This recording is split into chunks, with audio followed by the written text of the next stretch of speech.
What's up, guys? Welcome back to a new episode of the Weekly Scraps. I got my Jamaican flag. Jamaican Independence Day is coming up, and my birthday is coming up. July 31st, my birthday. Jamaican Independence Day, August 6th. Big up in the South. Big things are going on. Funk by rum. All right, so we had the fight in Abu Dhabi. Some good fights, man. RDR, big stuff, big win. Where does he go from here? It wasn't like it was a marquee win over a notable name, right? But it was a interesting fight. For some reason, I thought based on the Hamza fight, he might go out there and get the finish, but obviously that wasn't the case.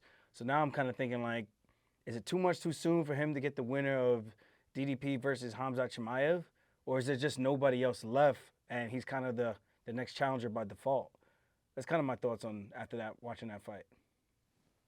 I think that's fair. I mean, there's definitely some. It's tough because there's definitely other contenders, but more deserving. I don't really know after the Kamzat fight. I don't know who you would put in to fight Duplessis. I mean, let's say. I mean, you never know how the division shakes up too. Let's say Duplessis loses. Does he get an immediate rematch? Like, I don't know how everything's gonna shake out, but I mean, RDR is definitely in good position. If his next fight isn't for the title, I would say one more max. Yeah, I mean, is Kyle there fighting Imavov? Imavov? Imavov? Imavov? Imavov? Imavov? Imavov? Imoviv? Imavov. Imavov. Not Sardine. I'm not even trying to be funny. I just don't know which one it is. Do you guys think RDRs should be going from 13, beating the number 5 ranked guy, and then getting a title shot? I mean, it's kind of hard to deny him coming from Ryzen, right? Was it Ryzen, Steve? One. Yeah. Yeah, one championship. I think he was the middleweight. And Oh, maybe the one light championship. Sorry. Yeah. Sorry, Ryzen. Sorry, one. I'm sorry. It's all the same thing. Wow. That's I crazy. didn't say it. The Asian guy said it. That's crazy. That's crazy. But yes, he did. So it's all right. It's all good. That's not true. Yeah, so he was a 2 division champion over there, right? At ONE FC. So for him to come over undefeated, beats the number 5 guy, former champion, a guy who Hamza Chimaev literally ran through. There's not many other contenders. I kind of find it hard to argue that he shouldn't be the next guy in line, pending how Imavov goes against Kaio. Can Kaio have a great performance where it puts him in a great position to leapfrog him? And then maybe is a potential Kaio or Imavov versus RDR. But right now, I just don't see a lot of viable contenders until they can build up a couple of notable wins. So for me, if you need someone right away, because pay-per-views and all that, you need to be able to fill those cards, right? I think RDR is the guy. You could build a name around him, a promotion around him. You could build an event. You could build some hype. And of course, coming in, his debut wasn't great. It was actually kind of awful. But he won. And now look at him now. Beat some notable names, made some big noise, and here he is. Just beat the former champion. So I think it's kind of hard to deny a guy like that based on what he's done lately. Steve, what do you think? That's pretty fair. I mean, look, I think he's kind of got the Duplessis route a little bit. Like, I was never really impressed with Duplessis, and I think everyone kind of agrees with that. No one was really expecting Duplessis to become a world champ necessarily, but I think RDR has had a pretty similar path. His style's really, really interesting, so I think it makes it more fun for fans to be like, okay, like how does he go? How does he do against the Dricus Duplessis? As a fan, I want to see that fight. That was really two guy. I love that fight, honestly. Like, regardless of the Kamzat Dricus fight, I would love to see Dricus RDR, see how that weird scrap could go. Yeah, 2 high-level grapplers. I think it just makes for an intriguing fight just because of styles. Styles make fights, man, and I think that's what people want to see, things that are unique, different, and just play to the curiosity of our minds to see how these fights would actually play out. So I'm here for it. You got Homer Simpson versus, I don't want to say Homer Simpson because RDR is not as Homer Simpson-like as DDP, but the stand-up's not great. He's got a really nice knee that he commits to, but other than that, decent jab. But his grappling, I don't think anyone could deny how good he is on the ground. So that would be a unique matchup. Even him versus Hamzat, because he is a big, strong guy, it makes for a fun fight, regardless. 100%. Even just the way he took down Robert Whitaker. I mean, I think they said it on commentary. The guys fought the who's who. Whitaker's fought again, like the Jacare's, the Yoel Romero's, and who else was taking him down and actually controlling him on the ground. Now, granted, this is years past those fights, but like again, just for RDR to be able to get off what he was able to on the feet, land his knees, get some damage going, and really hurt Rob, and then again, just on the ground to be able to control him the way he did. Like, regardless of what you thought about the decision, because I know some people were saying that they thought Whitaker deserved the decision. Again, is what it is. I thought it was a pretty competitive fight. I thought he was a fair winner, but bro, I was watching that fight and I could not make heads or tails of how it was gonna go. Other than the rounds where Robert Whitaker dropped him with the nasty overhand, and then when RDR hurt him with the nasty knee to the body. Those are like the only 2 rounds I could be like, definitively he won. And then round 5, I thought RDR edged it out. But the other ones, I'm kind of like, yeah, I don't know what's about to happen. It's either going to be 2-2 or 3-1, one of these guys' favor. And all the judges had it 3-2 going into the end of the fight for the split decision. Yeah, and again, I think that was a fair decision. Like, no one's gonna. And look again, just for the division itself, it makes it way more interesting. I love Whitaker. Again, I don't think anyone dislikes Whitaker. How? Yeah, like just as a fight fan, how do you dislike the guy? I was a little salty at Whitaker at one point when he was talking shit about my fight with Jan, the first one, and he kind of came for me, bro. He kind of came for me, and then he was talking about the rematch, how I was pretty much gonna get killed, and then he owned it like a man, though, and I respect that. He was like, I got egg on my face. He shut me up, and I was like, okay, fair play. I appreciate that, because even after I was saying what I was saying, all these other fighters that are professionals and watch all these fights were doubting me. But yeah, so I had a little bit of salt, and I love Robert Whitaker, and I was like, damn, bro, that hurt my heart a little bit, bro. I'm definitely a little offended by that. And normally I don't get offended because I don't give a shit. But it's like when it's someone you actually like, you're like, damn, that one kind of hits me in the left titty a little bit, But to be fair, to be fair to Robert Whitaker, he was not the only one, and also man didn't eat food. All right, that's a crazy reasoning for a world championship fight. This man didn't eat. That's him. Brother, it was my first title fight. All right. I didn't. Oh my God. I didn't have nobody going over. Ray didn't go over the time frame with me. Matt didn't go over the time frame with me. Nobody, Steve, we can't let him do this again. All right. Sorry. I gotta interject before we do this again. No, I'm gonna get buried. Who gives a shit? But no, I'm just saying. No. Let me save you from yourself. No. I will walk the plank right now. I'm just saying, for any fighter going into a title fight, make sure you check the time frame of when you're actually fighting, because you have to adequately prepare yourself to know how much food intake that you should have in terms of sugar and all that stuff that you need to have to refuel the engine, so to speak, going into a fight. You need to replenish all the glycogen from the morning shakeout. Yo, we did a 20-minute hard workout in the morning, and then I put 2 eggs in my body and 2 pancakes, 2 mini micro pancakes. That's all I ate. But this man has to admit, that sounds insane. It sounds, when I say it out loud, it sounds so stupid, but I'm like, bro, look at that fight compared to all the other fights. I had 0 energy. And second, you won the second fight. Like, if it would be different, it would look crazy if he lost that for a second fight. But because he won the second fight, it's like, all right, you can all suck it now. Like, he was 100% not lying. That is 100% fair. But all right, moving on. Thank you, Jake. So wait, before we move on. Hold on. Wait, no. You know how many times I've heard Aljo rant about this on the podcast? Are you gonna talk about Jake's sunglasses? I'm just gonna say, I met Waka Flocka. He tried the Funk Harbor rum and he fucked with it. Him, my guy Moody, all these guys tried it. We were at the poker tournament. I didn't place. I took like top 20. Paul Acosta represented for the UFC fighters though. He took 5th place, so I was pretty happy to see that. I took 7th as my highest placing. Mackenzie Dern, top 10 also. She didn't play this time, but it was dope to meet Waka Flocka because, I go hard in that motherfucking paint. What you thinking, nigga? What you fucking thinking? So that was cool. That was like a childhood dream to like, I'm like, when you meet your people that you like and you looked up to, and then they're actually dope. Waka Flocka, and here they're actually dope in person. They're not just dope when you see them, but they're dope in person. You're like, yo, this is cool.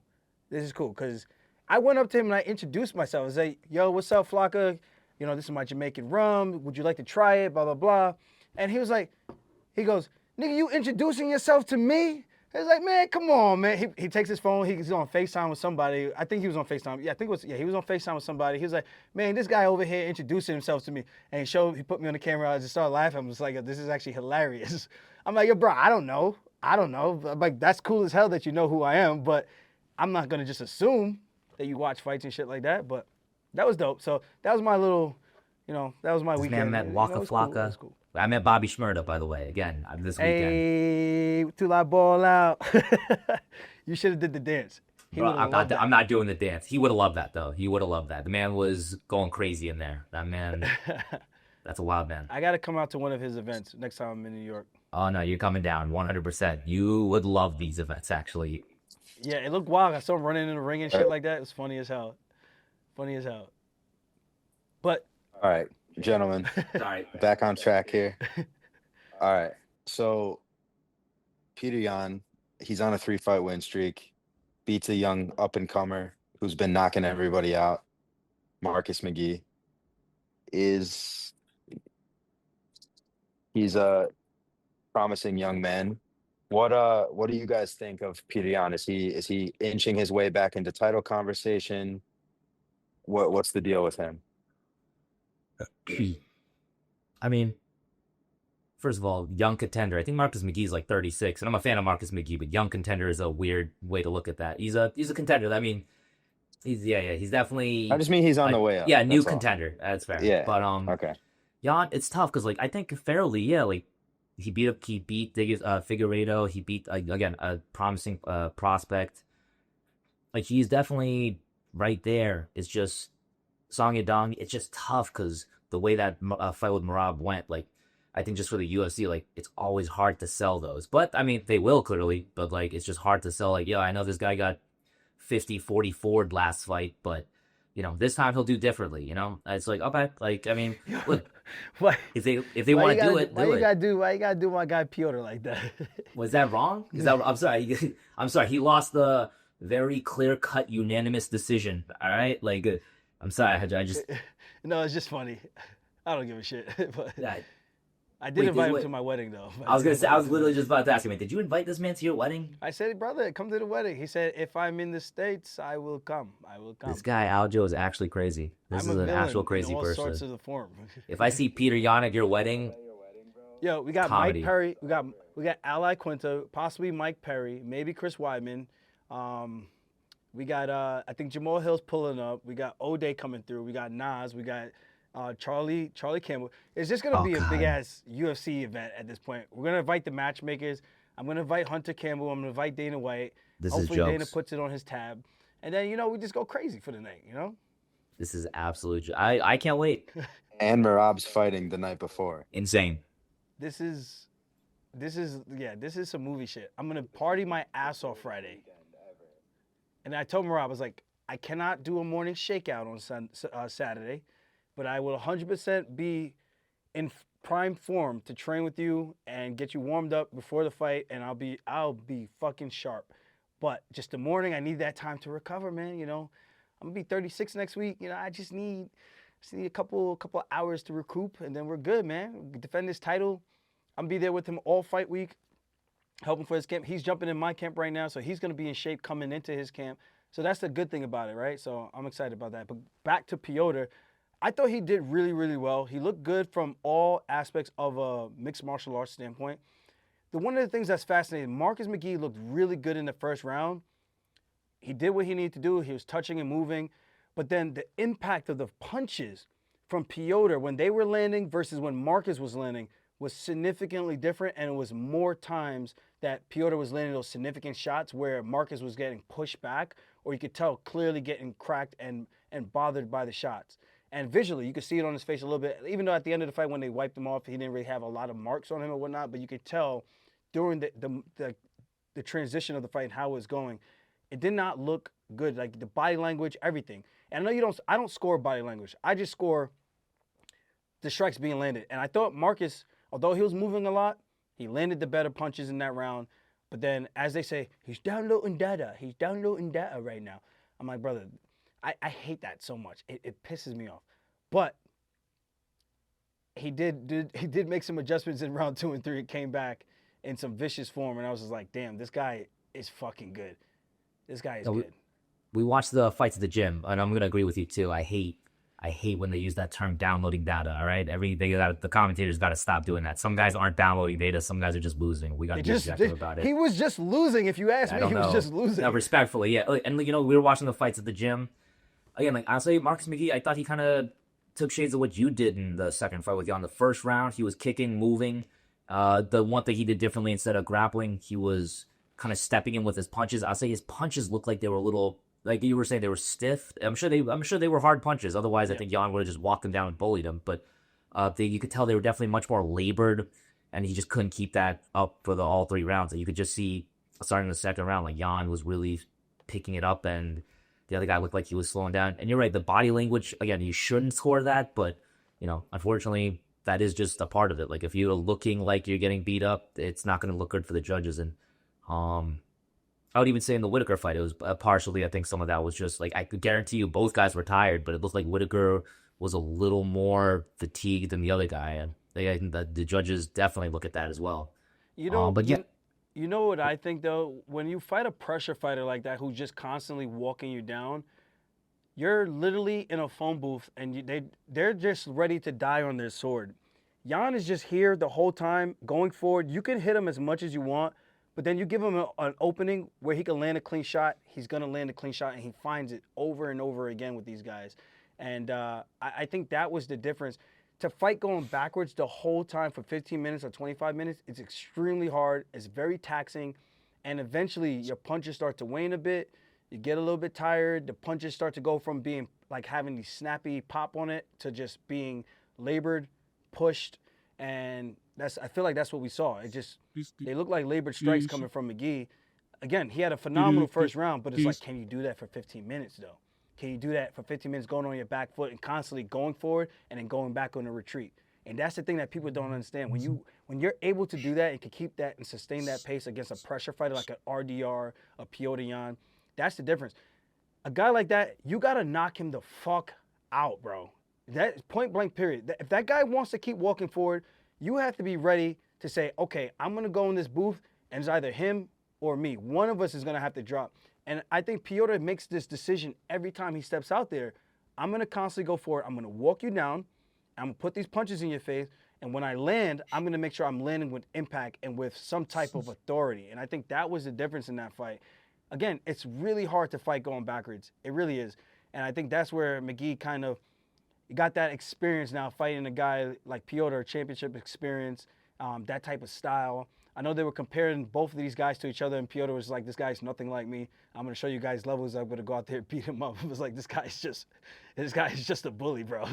I'll tell you, when he says that, though, anytime a guy says that, like, I'm going to show this guy levels, and I'm always like, bet on the other guy. Yes. For some reason, and almost always I'm like, dude, I think Piotr Jan should win this. But now when you start talking like that, even, again, after that first round, I'm like, oh shit, Marcus McGee might have something for him. He looks pretty solid, but I get credit to Jan, like, yeah, you're right. He picks it up and he does just make that decision. Like, I'm going to be here. Like, I'm going to get to you one way or another. Like, you can keep hitting me, but I'm going to look to get inside. I'm going to lay my punches. And again, the way he sets up his punches, like, again, you'll see, like, little videos and clips of him, like, some of the combos he was hitting. Beautiful. Like, like leg kicks right into combos.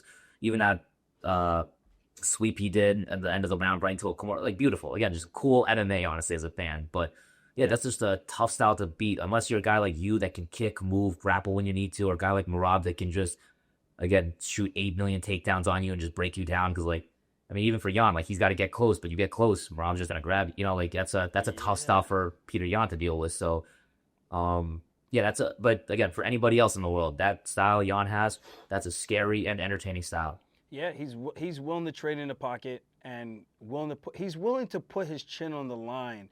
And I think that's the most impressive thing about him. He trusts his chin, and he trusts that his defense is going to be able to hold up so that he can land a better shot than you can. And I think that is the difference, where people are watching these fights and they're breaking it down, but they're not quite picking up. Like, if you're going to sign a fight with Piotr Jan, you got to be able to neutralize him and keep him still for a few minutes to cook clock. And I hate to say it, it's going to sound boring. Oh, you're just trying to win on points. It's just like, well, what the fuck would you do with this Terminator machine, Jason Voorhees, just walking you down, and every time you punch him, he just comes back forward, and you just start to get like, well, what else am I supposed to hit him with? A kitchen sink? Like, you know what I mean? It's just one of those things. Like, you have to make a conscious decision of, well, how do I beat him? What is my path to victory? And once you understand that, you understand yourself. Understand thy enemy, know thyself, and you win 1,000 battles. That's the way you got to approach the type of fight with a guy like that. And when you could do that and you can implement it and your game is that well-rounded where you can do something like that, you're not going to always win all these high-level fights by finish, by stoppage, X, Y, and Z. But at the highest level, sometimes it's just a game of chess, and you got to be able to outpoint your opponent sometimes. And a guy like that, if you're not confident you're going to put him away with punches, which is his game, or even on the ground, just know, like, if you can't neutralize him, he's getting back up, and he's going to be the boogeyman walking you down once again. And for me, he's fun to watch because of that. And I enjoy watching him break guys down because I'm just like, this is lovely for me on the outside because I'm just laughing and smiling on the inside like, yeah, Couldn't be me. You guys thought it was so easy, right? All you did was just hug him. You just held him the whole time. Like, you go do that then. You go out there and go do that. Show me if you can do that. And then I'll tell you something. We could have a conversation. Until then, I don't want to hear shit, bro. I don't want to hear Jay, shit. you definitely gotta clip that "Know Thyself" though. That outro, that was really good. That's Art of Sun Tzu, bro. that was beautiful. This man just doubted me. That's amazing. All right, now that was no, but it's 100%. Like the guy hasn't been knocked out. The guy hasn't been submitted. If you're looking at this logically and again, like game planning from the outside, looking like how are you gonna beat this guy? Like you got to neutralize him. You got to neutralize where he's at best. But you have to again. This is the hard. You have to have the skill set to be able to do that and just be objective and know that. Like, if you're going in there thinking, I'm going to be the guy to knock Peter Yan out, I'm going to be the guy that's going to, it's like, okay, good luck. But respect, like, a very good chance you're going to get knocked out too, but it is what it is. You know, like, as long as you're willing to accept that, no problem. You know what would be a great fight? Ilia Topuria versus Petr Yan would be a crazy fight. That would be a crazy fight. I'm actually intrigued by how that would actually go. I know, like if they were the same size. If they were the same size, pound for pound type of thing. But even now, let's say Yan went up to 45 and Ilia stayed at 45. But that's just a unique fight in the terms of the styles. Like Ilia, yeah, of course he's the power puncher. He's looking to put you out. But Yan is so efficient with everything. It just makes it intriguing. Like, how would that fight actually play out? Wait, weirdly enough, did you know they were supposed to make that fight at some point? I think that was going to be Ilia's, I think he was about to make a short notice debut when he was like 2021. Wow. Against Yan, yeah, that was actually a potential fight that was gonna happen. I mean, obviously that would have been like it's like before COVID. But yeah, that was a potential. That would have been again amazing fight. I think that would have happened at 135 or 145 because that was before when Ilia was fighting 135. But yeah, that fight, come on, that would have been amazing. Like even if he went back down to 145 and they met there, that would be a phenomenal fight. Wild, be wild. What we got next? All right, so Bryce Mitchell, speaking of 135ers, made his debut at bantamweight against Reinier Magomedov and got the W.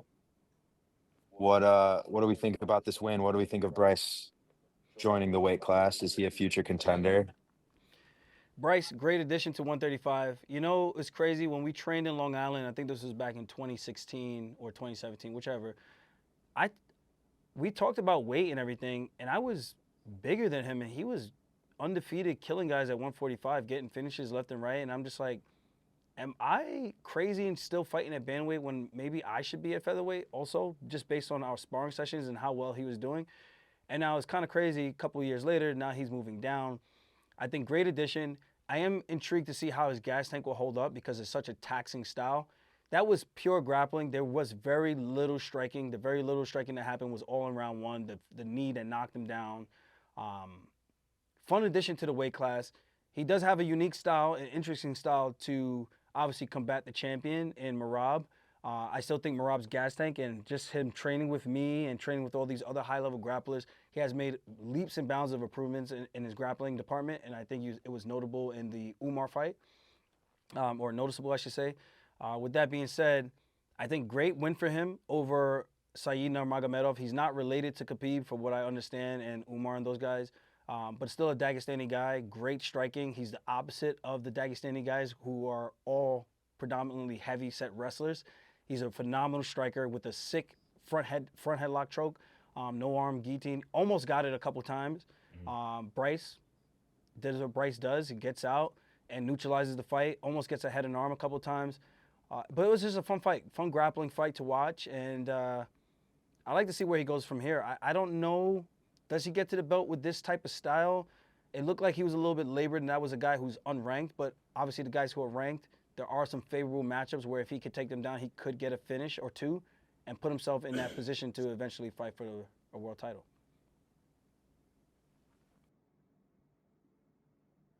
Yeah, sorry. No, I agree. I mean, it was a good fight. I'm always going to watch a Bryce fight. Like, even just for the grappling alone, there's always something fun. There's always something interesting that he's going to do in there. And again, that's a tough style to deal with. Just the guy that you know is going to look to wrestle you and take you down.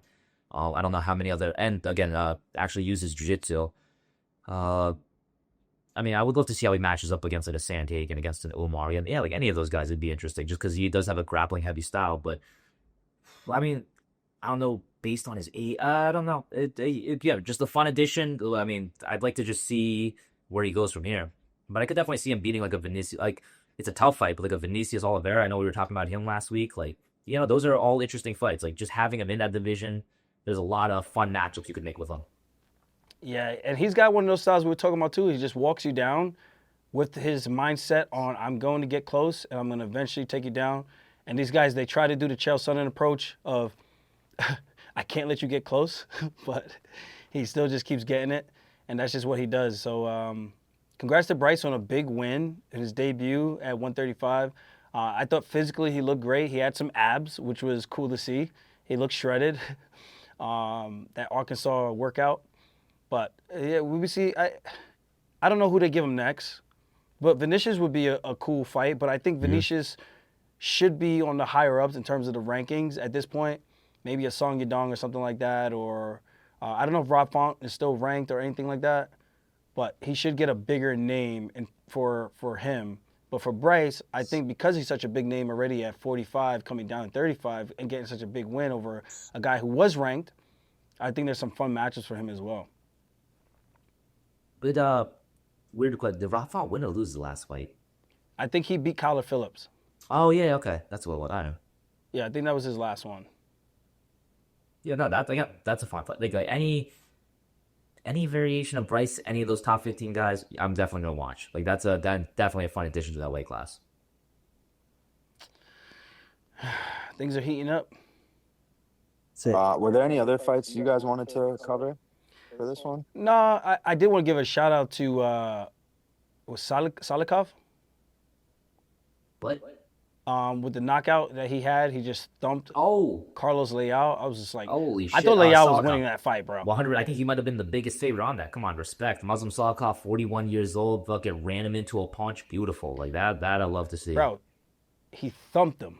Thumped him. No, you could just see like just boom. That was sick. Just what overhand right was I just I think a right put hand. Him right out. Beautiful. He clapped that ass and then just walked away. Hey, all right. Pause. Yeah, I'd look to me, between Michael Johnson, between Muslims, you know, it's nice to see some of the older guys, getting the job done. The older guy's still on top, baby. Come on, you're good, Aljo. I like to see it, man. Dean Thomas said it too. He's like, part of me feels great when I see these older guys beating these younger guys, and it's like, yeah, man, age, experience. But obviously, there's one thing that's really hard to combat is youth, man. Youth is it's a hell of a drug. Yeah, so that's why it's nice when you do occasionally get to see, like, again, Carlos Leal, huge favorite, Muslim Salikov, even just based on the age alone, I'm like, that's gonna be tough, you know. But what, 40-second KO? That's pretty crazy. And then there was the other fight. I thought we're gonna have. I can't remember the names, but 6 knockdowns. Oh my goodness, sir, 6. That's a top one too. Like, what do you think? Because like, what does the ref do in that situation? Bro, he's in Abu Dhabi. He's an Emirati. He's trying to give him every fighting chance that he could. Kudos to him. I wish I got a fair shake like that in some of my fights. I'm not going to say which ones. But the ref let him fight as many times as that fight should have been stopped. But I mean, look, this is the tough part too. Like, the guy wouldn't stop fighting. Like, I would honestly be like, brother, like, please stop fighting back. Like, if he just anything, I think the ref could have stepped in there. Even at one point, I think at the end of the first round, the ref was just like, fight's gone. I don't think anyone would even argue with him after that point. But you know, that guy Yaya was definitely 100% down to fight because the man was on death's door, it looked like, and was still trying to get in there, you know? But Yeah. A respect lot of heart. that guy. A lot of heart, 100%, man. a lot of heart, 100%. Because that eye is fucked. Becca and I were talking about that, and she was like, "Yeah, an injury like that to your eye, you could potentially go blind from something like that." I'm like, But that was "Yeah, horrifying. it's scary, bro." That was Scary. horrifying. Like, the fact that, again, I think they said the other guy broke the record for knockdowns on that fight. I'm like, yeah, it looks like it. Like, Yeah. that was insane. That and what was the other good fight? Shot a Bullet versus Barrio. That was a fun really fight. good fight, entertaining. Yeah. Back and forth. He got his nose smashed. Yeah, that. I thought that fight was over, and then he comes back and it looks like nothing ever happened. I'm like, how? Dude, got that dog in him. Respect. Now, like, if Yeah. you, I mean, yeah, you're in a fist fight. Respect. And he gave Bisping a shout out. Obviously, we all know that the similarities. Bisping had one eye, became a champion. He said the same thing. That's like his inspiration. Someone similar to him. He has one eye also. And for him to be doing as good as he's doing, he's looking up at Bisping like, yo, if you could do it, I could do it too, kind of thing. So respect to him, man, because the competition is only going to get tougher for him going up. And it's crazy because he doesn't really punch. He uses all kicks. All kicks. It's crazy. Yeah, that's why the MVP matchup was always going to be a tough matchup for him. Look, look, I don't know how big his upside truly is, Sharp Bullet, but he will be a fun fighter. He'll be entertaining. I would love to see him against a tough grappler next. You know, Yeah. if we're just like, if we want to see what his ceiling is, that would be the right thing to do. All right. Sounds good. Well, I Jake, think that's it, boys. That was I think easy. we got Good work. ourselves. Are we gonna talk about the sunglasses at all, or no? Like, Well, it looks you can't. It's weird when I'm looking at the phone because like it looks like I'm looking off camera. So I wear these. It's harder to. And I'm in Miami, so Well, you got to look at the camera lens. You're looking at yourself. That's why. yeah, it's hard not to look at myself. Bro. It's so good. there's no reason to be wearing sunglasses indoors. I don't care what this man's saying. This is Steve, all right. when in Miami, you wear the sunglasses indoors. That's all I'm saying. You're in New York though. I'm in New York, Miami. Man. You know I'm in New York, man. You can do your New York things over there. I'm in Miami right now. Everyone knows New York #1. Yes. I agree, but I'm in Miami right now. Oh, yeah, that's fair. All right, is there anything else we can discuss? Top 10 lightweights. No, I'm kidding. We'll get to that next week. We'll do the top lightweights, I think, later this week or something like that. But that said, I think we'll be going out to Shanghai, I think August 14th, probably get there the 15th. Take my D-Lo week this week. Kind of go through the motions, not go through the motions, but still grind as hard as we can. And then at the end of the week, obviously, my birthday is July 31st, so this Thursday. I think it's perfect timing because it's 4 weeks left. I think we're just under 4 weeks or something like that coming up into this week. So this is perfect time to take a 2-day vacation, give my body some time to heal, recover, and get ready to finish up the camp strong. So I'm super excited about that, to be back in action. It's always weird though, because you take such a long time off, and not intentionally, because I've been waiting for a fight since January. I've been asking, but here we are coming up in August. Just trying to get back into the motion of like what it's going to be like to get back in the octagon and get ready to fight. So I'm excited about that, and tough tests ahead of me. So I'll make sure I'm doing the right things to make sure I peak at the right time. This time well fueled. I can eat before training and all that good stuff. So I'm excited about this. Former title challenger a couple times, almost got it done a couple times with some close submissions. So this is going to be a great fight. So if you guys don't know, I'm fighting August 23rd. Against Brian Ortega. It's going to be a great fight. Make sure you guys tune in, UFC Shanghai. And that's all I got. Let's go. Funk Harbor. Let's go, baby. Funk Harbor to the moon. That's Don't right. forget, like, my subscribe, birthday. comment. Oh, all right. The only thing I want for my birthday, if you haven't yet, please order a bottle of Funk Harbor rum. I would really appreciate it. Guys, again, I put my money into this. I am the face of the company, did the labeling, did the whole 9, bottle shape, bottle style, all that fun stuff. So it took a lot of work. Again, this is a passion project for me. I do drink during training camps. I know it's shunned upon, but again, I'm not one of those guys who goes off the rails doing all kinds of crazy drugs. I have a couple of drinks. I don't think that's going to hurt anybody. And I became a champ doing it. So if it ain't broke, don't fix it. That's what I like to say. I know I'm biased. I don't really drink, but the Funk Harbor is good, people. I would buy a bottle just to try it out. Steve, I only drink Funk Harbor when I'm sad. I heart you. No, wait, no. I drink Funk Harbor only, particularly when I'm sad and I want to drink alone. Jesus It's my Christ. go-to All right. because it makes me so on that. happy inside. Oh, man, all right. You pulled it back, Jake. Big man. Yeah, Let's go. I was like, You where we got go? it Where we back, going man. with Let's this? go. This is not a depression drink. Well, that's like the most frequent time I drink is then, but I always drink Funk Harbor when I do that. Oh, that's good. Thank you. Yeah, All right, that's guys. my favorite. Don't forget, like, comment, subscribe. Thank you guys for tuning in. I'm kidding, by the way. I don't want them to think I'm serious. They I'm probably happy. will. All right, guys. Stay blessed. Peace. Stay black.